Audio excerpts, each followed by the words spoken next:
Paul, do you think is there any sort of alternative for Russia, China, and Iran to to deal with the United States and the foreign policy of the United States, unless going and confronting the U.S. foreign policy? Well, did you say Israel? No, I'm talking about Iran, Russia, and China. What is the alternative for them instead of fighting or confronting the United States foreign policy?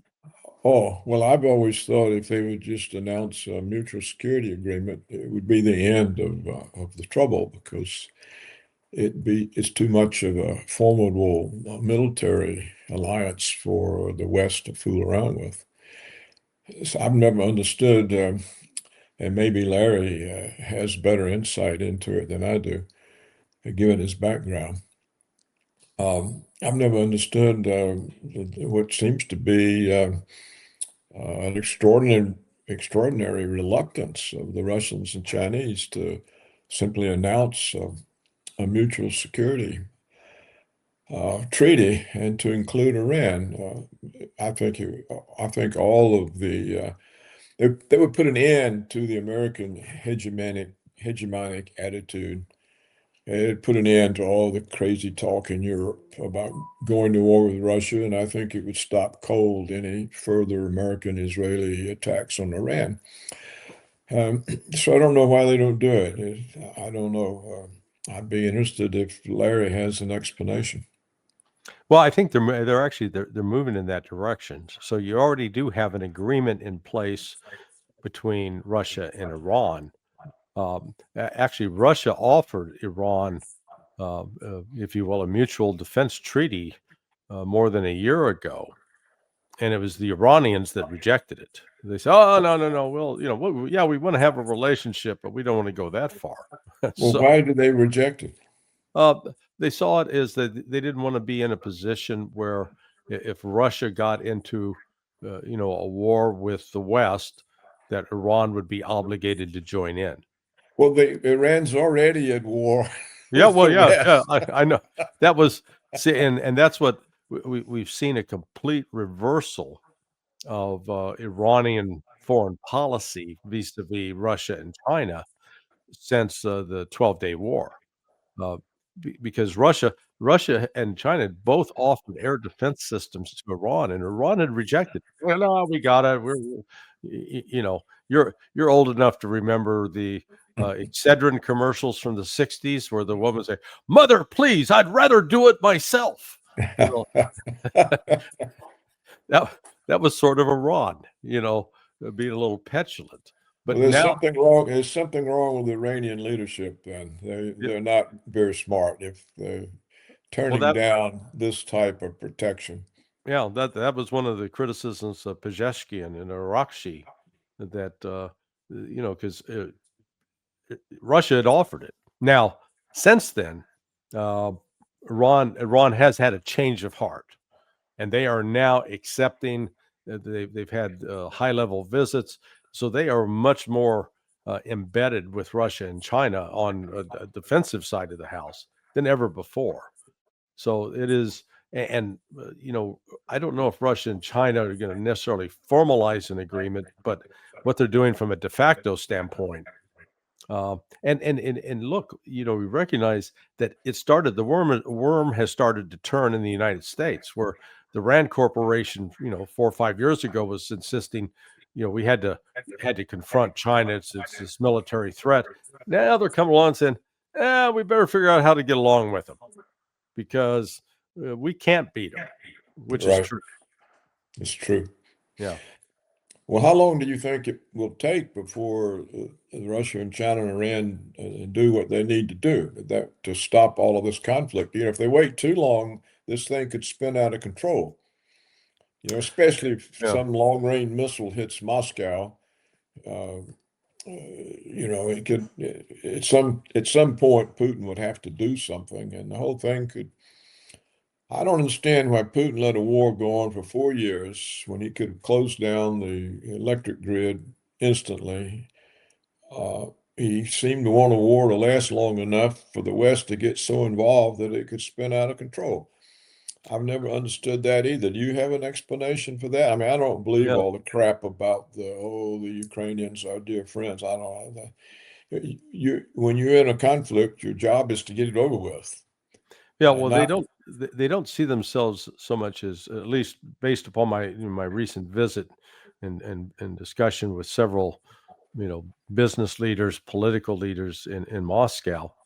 They don't so much see themselves at war with Ukraine as at war with the West, and Ukraine is just a proxy. They did say, look, one guy described it, he says, look, we're fighting a relative. He says, because the number of Russians that are married to Ukrainians and vice versa. I mean, just I don't know if you saw the news reported from last week. An ambulance pulled up at the home of General Sirski's parents who live in Russia to take his dad to the hospital. So, I mean, so here you got the Ukrainian general with his parents, Russian citizens living in Russia. Yeah, I understand that, but still, if they could close down the electric grid and everything's in the dark, and they don't have to kill anybody, and they don't have to lose their own troops. So I've never understood why you let. I mean, it's been a high casualty war, regardless of the concerns with the relationships with Ukrainians who have been part of Russia for Yeah. centuries. It's still been a high casualty war, and it could have been avoided, I think.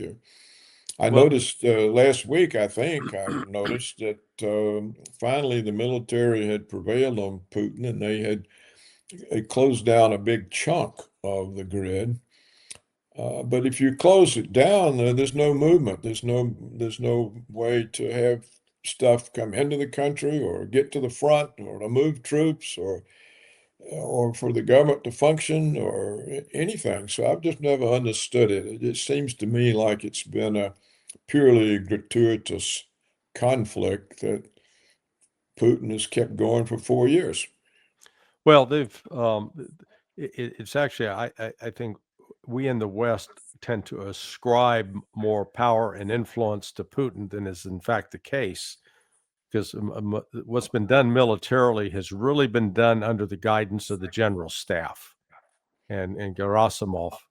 The Russians have an approach militarily that we in the West do not. I mean, they genuinely have an integrated system. And when you go back and look at the course of the events, when they went in February 2022, they weren't going to capture territory. They only went in with 125,000 troops, and they were going up against 400,000 Ukrainians. So, the normal ratio for an attacking force is you want a 3-to-1 advantage, which means if Russia was actually going militarily to conquer, they should have gone with 1.2 million. Well, they did. They had a tenth of that, Yeah. but the goal was to compel the Ukrainians to negotiate, and in fact, that worked. They had that tank column that was variously described as 24 to 40 miles long that was parked north of Kiev for a month, and during that entire time, what still fascinates me is the Ukrainians did not launch any effective attacks on those tank columns. I mean, they're stationary, they're sitting ducks. They could have wiped out an enormous number. They didn't do it, and I don't know if it was from lack of capability or what, but those negotiations went forward in Istanbul, and they had a tentative agreement. I mean, when I talked to Lavrov in March, he made that point. He said, "Look, the agreement that we were working from was brought to the table by Ukraine. So that was that early stage. And then the United States and Great Britain get in and sabotage it. Is that the agreement Boris Johnson ruined? Yes, exactly. And then at that point, then the Russians start recalibrating. If you go back and look at the map of Ukraine at that point, Mariupol, the areas that Russia controlled that were from in Crimea, and then what they controlled in the Donbass, there was a big gap where Mariupol was effectively under the control of the Ukrainian. And in May, the Russians ended up taking Mariupol. They surrounded and captured a number of the Azov members. So that's where the war started shifting and changing.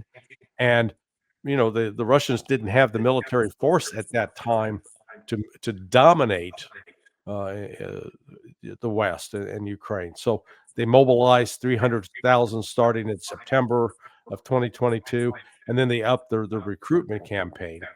But as with any recruitment campaign, just because you recruit 40,000 guys in October doesn't mean they're ready to fight in January. I mean, if you recruit them in October of 2022, they might be ready for combat by October of 2023. So that was another factor delaying, what we saw as a delay in the West. Yeah, Putin wasn't prepared for that. I guess he was counting on getting a security agreement out of Blinken and the EU, and maybe he was surprised at their cold shoulder. Yeah, you can make the case that Putin has been naive, and too trusting in some of these areas. But I think the other thing that affected him was they didn't want to run the risk of getting into a nuclear war with the West until they're ready, until they're prepared. Now, what I think they are now. Yeah, that's why you're seeing this rapid movement now to the West, and Ukraine doesn't have an answer. Do you think Russia will ever succeed in getting a mutual security agreement and getting NATO off their borders? Yeah, It's a security issue for Russia, isn't it? I mean, yeah, that's what the whole problem is. Do you think they'll succeed in that? yeah. Actually, I do, because Europe does not have the basis for staying together. I mean, the fissures, the fractures are already showing up, Yeah. and I told I was in an earlier comment with Nima, the best graphic image of this is, and this is circulating on social media. There's this little bitty chihuahua, and it's standing outside on a patio. There's a sliding glass door. On the other side of that sliding glass door is this giant Great Dane, and the chihuahua, as long as the door is closed, the chihuahua is going, just being a nasty little dog. And so then you see the owner open the sliding glass door, and all of a sudden, this chihuahua gets this panic look on its face. It's hilarious. That's Europe. That is Europe in a nutshell. That, as long as that patio, as long as they got some illusion of security that they're protected against Russia, they're going to yap away. But So what they're doing in Europe now, since they are falling apart, they're trying to use war to hold it together. yeah, but That's what all the war talk is about. It's a way of focusing them to try to stay together. yeah, but where are the factories? You got No, they can't go to war with Russia. I know that. when they did World War I and World War II, you still had massive factories in both Germany and in the UK. The Ruhr Valley was this industrial powerhouse. Yeah. But they don't have that anymore. That's what it's like. You're looking at it and saying, you guys just don't understand the fundamentals. Yeah. Plus, they're overrun. They're overrun with immigrant invaders. Yeah. They can't even maintain peace in their cities and protect their women. Yeah. No, that's exactly right.